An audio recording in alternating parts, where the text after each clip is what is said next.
Good morning. I am Dr. Elena Morrison, and I want to ask you one question right at the start of this video. When you wake up in the morning and take your blood pressure reading, is it always the highest reading of your day? Not after exercise, not after a stressful phone call, not after a salty dinner, first thing in the morning, before you have done anything at all, before you have eaten or had coffee or walked to the mailbox. Is that your worst number of the whole day? If you said yes, you are not alone, and more importantly, you are not imagining it, and it is not just how your body works. There is a specific reason your blood pressure is highest in the morning, and there is one specific thing that the vast majority of men over 60 are doing every single morning within the first 5 minutes of waking. That makes that morning spike significantly worse than it needs to be. Not 10% worse, not marginally worse. Studies show it can amplify your morning blood pressure surge by up to 25% above what it would otherwise be. And once I tell you what it is, you are going to recognize immediately that you have been doing it, and you are going to understand why your morning readings have been so resistant to improvement despite everything else you have tried. Let me explain the morning blood pressure surge first, because understanding it is half the battle.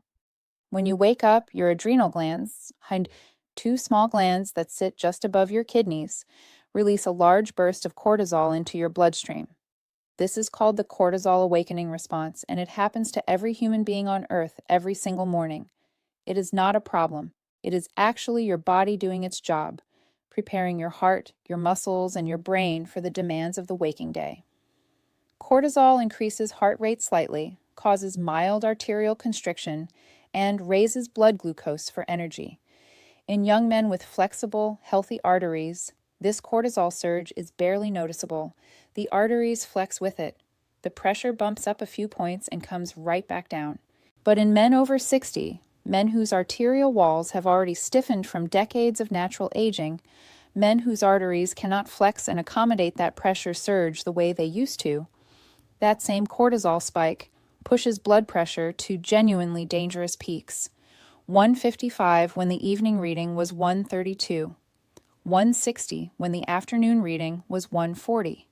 The arteries are at their stiffest point of the entire day during that morning window, and the cortisol hit lands on an already compromised system, and that is the context for the one mistake, the one thing that makes all of this dramatically worse. You ready? It is your phone. I know that sounds almost too simple, too unrelated to blood pressure to be real. But stay with me for 60 more seconds, because the research on this is not soft. A study published in the journal Psychosomatic Medicine followed adults over 50 and measured their morning cortisol levels against their phone habits within the first 30 minutes of waking. The group that checked news, social media, email, or text messages within the first 15 minutes of waking had morning cortisol levels that were measurably and significantly higher than the group that did not look at their phone for the first 30 minutes.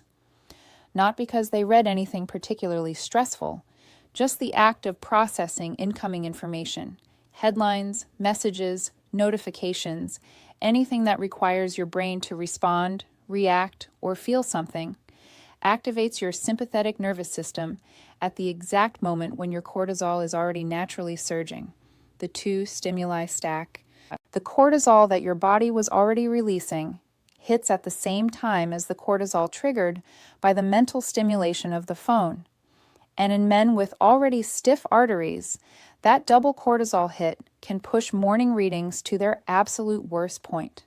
Your phone is making your morning blood pressure spike worse every single day without you ever realizing it. Let me tell you about Dennis. Dennis is 64 years old, a retired police detective from Atlanta, Georgia, 30 years on the force. Dennis is the kind of man who wakes up already running, mind already going through the day, already thinking about what needs to get done, already checking his phone before his feet hit the floor. He had been doing it for decades. It was how he started every single day of his career. His morning blood pressure was consistently in the 150s, 152, 156, 158. His doctor had him on 2 medications. He had cut his salt dramatically. He walked every day. His evening readings were in the low to mid 140s, but every morning, without fail, The number was back up in the 150s, and his doctor kept saying his morning control was poor. Nobody had ever told Dennis about the phone. Nobody had ever connected his first thing in the morning news habit to his first thing in the morning blood pressure readings. He thought the morning spike was just how his body worked. It took one conversation, one explanation of the cortisol awakening response and how phone stimulation amplifies it, for Dennis to decide to try something different. For 2 weeks, he put his phone in the kitchen before going to bed, so it was physically not within reach when he woke up. He did not look at it for the first 30 minutes of every morning. Instead, he drank a glass of water, sat in his chair for 10 minutes of quiet, and then took his reading before doing anything else. Week 1, 148, 146, 144, lower, consistently lower, not dramatically, but measurably. Week 2, 142, 140, 139, 3 weeks in, 136. His evening readings had not changed much. His afternoon readings had not changed much. His medication was the same. The only thing that changed was 30 minutes of no phone in the morning. And his worst reading of the day dropped 17 points. Now I want to give you the second part of the fix, because the phone is the mistake. But there is also a positive intervention that amplifies the improvement even further. And this takes about 5 minutes. When you wake up before your phone, drink 8 to 12 ounces of plain room temperature water. Not cold water, not coffee, not juice, plain water. Here is why this matters for blood pressure specifically. While you sleep, your body continues to lose fluid through breathing and mild perspiration, but your kidneys slow down significantly. You wake up in a mild state of dehydration almost every morning. Mild dehydration thickens your blood, literally increases the viscosity of the fluid moving through your arteries. Thicker blood requires more force to pump. More force means higher pressure. For men over 60, whose kidneys are already less efficient at fluid regulation than they were at 40, this morning dehydration effect is more pronounced than most people realize. 8 to 12 ounces of water within the first 5 minutes of waking can reduce your systolic reading by 4 to 8 points on its own. It also reduces the concentration of stress hormones in your blood, because those hormones are diluted as your fluid volume increases. So the complete fix is this. Tonight, put your phone in another room before you sleep. Put a glass of water on your nightstand. Tomorrow morning, when you wake, reach for the water, not the phone. Drink it before you get up.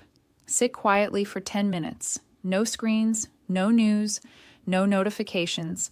Then take your reading. Do this every morning for 2 weeks, and track what happens to your numbers. Let me tell you about Walter. Walter is 70 years old, a retired long-haul truck driver from Memphis, Tennessee. Walter spent 40 years on the road. The news radio was always on. His phone was always close. He was a man who needed to know what was happening at all times: weather, traffic, news, family. Retirement did not change that habit. He still woke up every morning and immediately reached for his phone. His morning blood pressure had been in the 160s for 2 years. His doctor had recently increased his medication dose for the second time in 12 months. Walter's wife, Patricia, had been watching this channel. She showed Walter the research on the cortisol awakening response and the phone habit. Walter, stubborn, skeptical Walter, who had driven 4 million miles and trusted almost nothing he had not personally verified, agreed to try it for 1 week. 1 week, no phone in the first 30 minutes, glass of water on the nightstand. His reading on day 1 of the experiment was 162. Day 4, 155. Day 7, 151. He went to his doctor at the 2-week mark. His reading in the office was 148. His doctor, who had been preparing to add a third medication, paused and asked what had changed. Walter told him. His doctor said, "I have read about this. I should be telling my patients. I want to be clear about something important. The 2 things I have described today, avoiding phone stimulation in the morning and drinking water immediately on waking, are not going to cure severe hypertension on their own.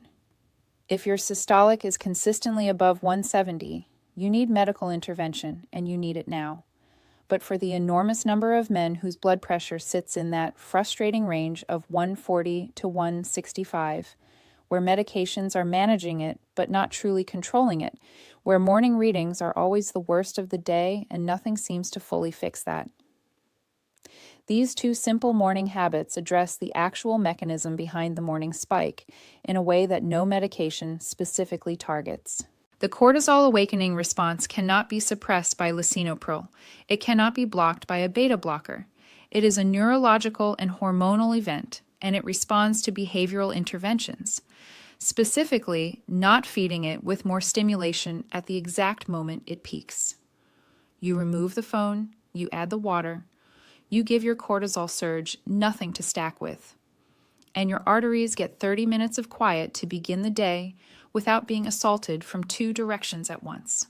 Most men who do this consistently see their morning readings drop within 7 to 10 days, not because anything dramatic changed in their cardiovascular system, but because they stopped doing the one thing that was amplifying their worst readings every single morning. Sometimes the most powerful interventions are not additions, they are subtractions. If this video helped you, please hit the like button and subscribe.